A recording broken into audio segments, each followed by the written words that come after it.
Muy buenas tardes a todos los oyentes. Ministerio Evangelístico con la noticia del cielo a la tierra, la buena nueva de salvación.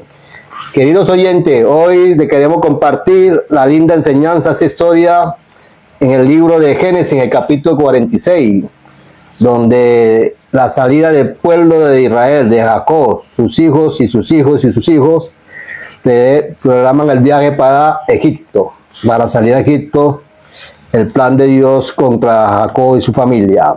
Hoy le presento a nuestro pastor, que nos acompaña, viene del extranjero y viene acompañarnos aquí en esta grabación. Tenemos al pastor Juan. Dios los bendiga, hermanos. Gracias, hermanos, pues yo vengo más cerquita. Queremos traer las noticias del cielo a la tierra, el mensaje del Evangelio, buenas noticias para cada uno de nosotros de parte de nuestro Dios. Bueno, aquí un breve resumen del capítulo 46. El capítulo 46 de Génesis narra el viaje de Jacob y su familia a Egipto, impulsado por la provisión de José y la promesa de Dios de que estaría con ellos en la tierra. Se destacan tres sesiones principales: el viaje a Egipto, el encuentro de Jacob con José y la presentación de la familia al faraón. Jacob, llamado ahora Israel, llega a Beerseba y ofrece sacrificios a Dios. Dios se le aparece en una visión asegurándole que no tema descender a Egipto y prometiéndole que allí crecería como una gran nación. Jacob y su familia, junto con todas sus posesiones, emprenden el viaje en los carros que Faraón les había enviado. Pastor, este es el breve resumen. Qué bueno, hermano. Un capítulo donde ya estamos viendo la conclusión de esta historia, de cómo el pueblo de Israel comienza, o ya había comenzado, con una promesa de Dios para Abraham en el capítulo 12. Ya concluyendo este libro, el libro de los principios, el libro de Génesis, que significa principio, comienzo. Y es allí donde comienza no solamente la humanidad y la creación, sino la nación y el pueblo de Israel. Ese pueblo de la promesa, por medio del cual Dios llevaría a cabo su plan redentor. Ya Jacob ha recibido una gran noticia, algo que tal vez no esperaba, o tal vez dentro de su corazón habría algo de esperanza de que su hijo José aún viviese, pero por el plan y la providencia de Dios, José estaba vivo y estaba allí en Egipto, era un príncipe en Egipto, y fue el medio que Dios usó para preservar esta familia de Jacob. Mientras los hermanos de José le cuentan a su padre todo lo que había acontecido, yo veo que Jacob, mi hermano, no se llenó de enojo, de ira contra sus hijos, sino simplemente les dijo: basta, mi hijo está vivo. Eso es lo que importa. Él vio la mano de Dios, él vio el respaldo de Dios, y eso le llenó de gran felicidad a una edad tan anciana ya. También vemos aquí en el versículo 1, dice: Israel salió con todo lo que tenía y llegó a Beerseba. Beerseba significa pozo del juramento o pozo del 7. Beerseba es una región que se encuentra al sur de Canaán. Y limita con el desierto del Negev. Y dice también el versículo que y ofreció sacrificio a Dios, la reverencia, el amor, la provisión.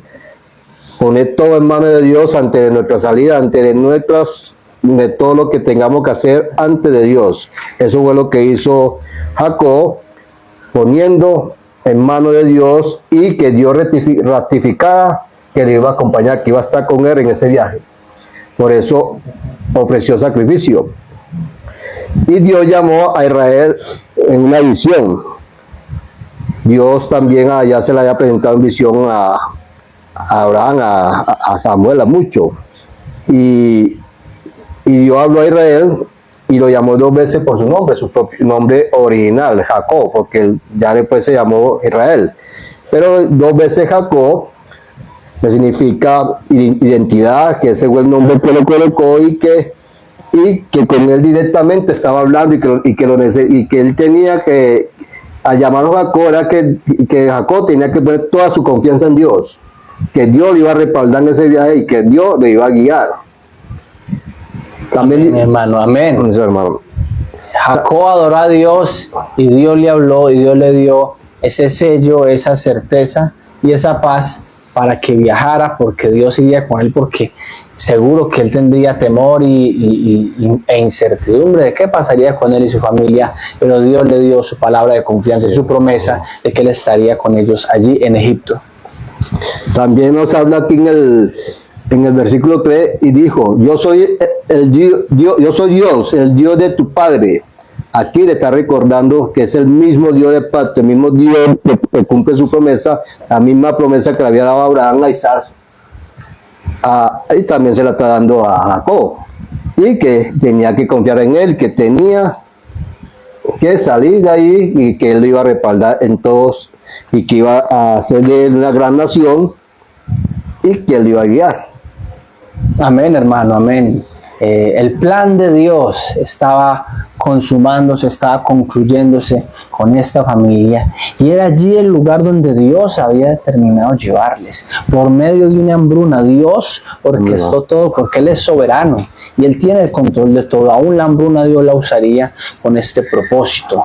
¿Qué estaría pensando Jacob después de haber escuchado esos sueños de su hijo José, cuando él habló, cuando él les narró de que todos se postrarían ante él? Cómo Dios había llevado a cabo todo esto que había hablado a José, cómo Dios había preparado aún la maldad de los hermanos de José para al final hacer un bien. José se había dado cuenta de ello y por eso no condenó a sus hermanos, pero era necesario que estos hermanos de José fueran tratados por Dios, porque su intención siempre fue egoísta. Entre ellos buscaban cada uno su bienestar, y sabemos que eso no va a poder ayudar y contribuir para el bienestar de esta familia que comenzaba, este clan que comenzaba, esta nación, y Dios trata con ellos. Miren que en los capítulos anteriores, mi hermano, José en 3 maneras engaña a sus hermanos, pero con una intención. Dios usa a José para ver qué había en el corazón de estos hombres. Pero yo creo, mi hermano, que ya Dios había tratado con ellos. El remordimiento en su conciencia al ver a su padre triste, y ahora ver a su hermano que le hicieron tanto mal y ahora él hacía bien. Esta es la conducta, mi hermano, de un hombre de Dios. Cuando le hacen mal, pagar con bien. Eso es lo que nos enseña Jesucristo. Ajá. También vemos acá, hermano, pastor, acá en el capítulo, versículo 8, la confirmación del cumplimiento de la promesa hecha a Jacob. Vemos ahí el conteo que hubo ahí, ese conteo intencional de parte de Dios, lo que tenía que haber una iniciativa, algo, contar cuál es la cantidad de personas que iban a ingresar a Egipto, para más adelante verse el cumplimiento de la promesa, donde iban a hacer una gran nación. En sí entraron 70 personas, los hijos de Jacob y los hijos de los hijos de Jacob y las hijas de los hijos de Jacob. Fueron más de 70, prácticamente en la Biblia la palabra dice 70 personas. Y ese fue con ese fin, de dejar un antecedente, que entraron 70 personas y que de ahí se iba a cumplir esa promesa de que iban a ser una gran nación.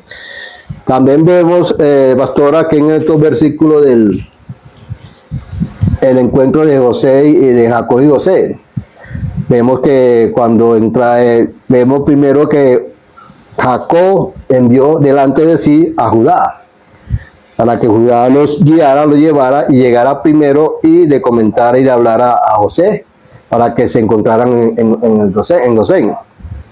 Vemos el liderazgo de Judá, ya usted lo había dicho, que Judá ya venía desempeñando ese liderazgo, ya que de ahí, de esa tribu de Judá, donde venía la línea mesiánica, el linaje, bueno, mi hermano, a nuestro Redentor hoy, Judá es un hombre que muestra una actitud y un proceder diferente. Vemos que el hermano mayor era Rubén y Judá era el tercero, y que Rubén no era un hombre responsable que velara por el bien de su familia. Pero vemos ahora a Judá, un hombre que quería preservar a su familia, que cuando pide a su papá que le deje llevar a Benjamín con ellos para que tengan credibilidad ante José y puedan recibir la ayuda de ellos. Judá le dice a su papá que él va a responder por su hermano. Y yo veo esa intención de parte de Judá de ponerse en lugar de otro, de velar por el bien de otro. Luego, cuando ocurre este incidente de la copa de José, que terminan en el costal de Benjamín y les hacen regresar ante José y que podían haberlos matado a todos, Judá se antepone también de esta manera como sustituto y le dice a José: tómeme a mi esclavo y deje ir a mis hermanos y deje ir a mi hermano Benjamín. Qué bueno, hermano, ver que Dios está mostrando ese plan que ha tenido de redención, porque de Judá, como acaba de mencionar, vendría el Redentor, aquel que se pondría en el lugar de ustedes y de nosotros para dar su vida por nosotros. Y así Judá estaba mostrando, o sea, el narrador del Génesis quiere que centremos, que enfoquemos la atención ya no en el mayor, como era costumbre en Medio Oriente, sino en el tercero, en Judá, porque de allí vendría ese linaje real por el cual también vendría nuestro Señor y Salvador Jesucristo. Bueno, yo le corrijo un poquito, no es el cuarto. El cuarto, bueno, mi hermano, listo. Está bien. También vemos el encuentro entre José y Jacob, o Jacob y José. Vemos cómo se apresura José a los brazos de su papá, lo abrazó, lo besó y prácticamente lloró también de alegría. Jacob también sintió lo mismo a ver personalmente a su hijo, el cual llevaba mucho tiempo de sufrimiento llorando por él, porque ya sabemos la historia que hicieron su hermano por celo, porque José fue hijo en la vejez de Jacob, y fue preferido. Entonces ese fue el celo de los hermanos, tanto que planearon su muerte, pero al final lo metieron en la cisterna, estaba seca y ya sabemos lo que pasó, que pasaron los enanitas, yo no sé eso, y lo vendieron, pero mire, todo tiene un propósito, porque desde que llegó a Egipto, cayó allá lo compró el capitán de Faraón, y fue allá quien gobernó en la casa de ese capitán. Amén, hermano. Podemos ver, hermano, la providencia de Dios, cómo Dios todo lo usó para bien, para el bienestar de su pueblo, para preservar a esta nación de Israel. Precisamente el lugar de Gosén era estratégico, ¿cierto que sí? Tierra fértil, tierra adecuada para la ganadería y para el pastoreo de ovejas. Rica esa tierra, y por eso José planeó esa idea, porque ya como los egipcios aborrecían a los pastores de ovejas, entonces José miró cómo llegar a Faraón para proteger y preservar a su familia, y que Faraón diera esa tierra a ellos. Lo hizo pasar primero que todo como ganaderos, aunque tienen el significado parecido, ganadero y pastor de ovejas, pero eso, Dios sabe cómo da sus cosas, eso agradó a Faraón y le dio la tierra, donde se fructificó, donde se creció y donde se volvió nación, porque ahí crecieron las 12 tribus. Qué bueno, todo lo preparó el Señor, y nosotros hoy podemos estar agradecidos con Dios de ver su providencia, que Dios tiene cuidado de su pueblo, de sus hijos, y todo lo que Dios hizo y todo lo que está registrado en el Génesis. Este cuidado no solamente era para esta nación, sino que era un cuidado para nosotros, porque Dios no solamente planeó bendecir a Abraham, a su familia, sino que por medio de Abraham Él promete bendecir a todas las familias de la tierra.